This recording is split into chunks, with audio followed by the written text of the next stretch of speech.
हम बिस्तरी के इस्लामी तरीके से आतो जायज़ तरीका शोहर अपनी बीवी के साथ सिर्फ शर्मगा बचाईदानी की जगह में हम बिस्तरी कर सकता है।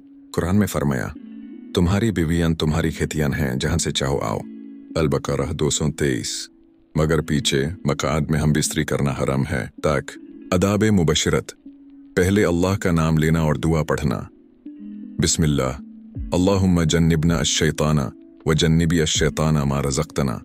बीवी के साथ नरमी और मोहब्बत से पेश आना, बीवी की रजामंदी और खुशी का ख्याल रखना, पर्दा और शर्मगाही का एहतियात करना। हाइज पीरियड्स के दिनों के अहकाम। 1, हम बिस्तरी मना है। कुरान में फरमाया, और वो तुमसे हैज के बारे में पूछते हैं, कहड़ो ये गंदी चीज है। बस हैज के दिनों में बीवियों से अलग रहो और उनके करीब न जाओ जब तक वो पाक ना हो जाएं। अल बकरा 222। इसलिए पीरियड्स के दिनों में शोहर और बीवी का मिलना हरम है।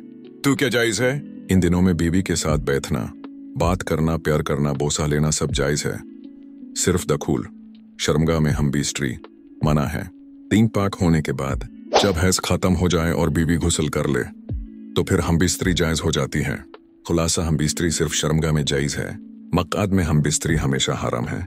हैज के दिनों में सिर्फ इजहार मोहब्बत जायज है। मुबशरत मना है। हैज के बाद गुस्ल के बाद फिर जायज हो जाती है।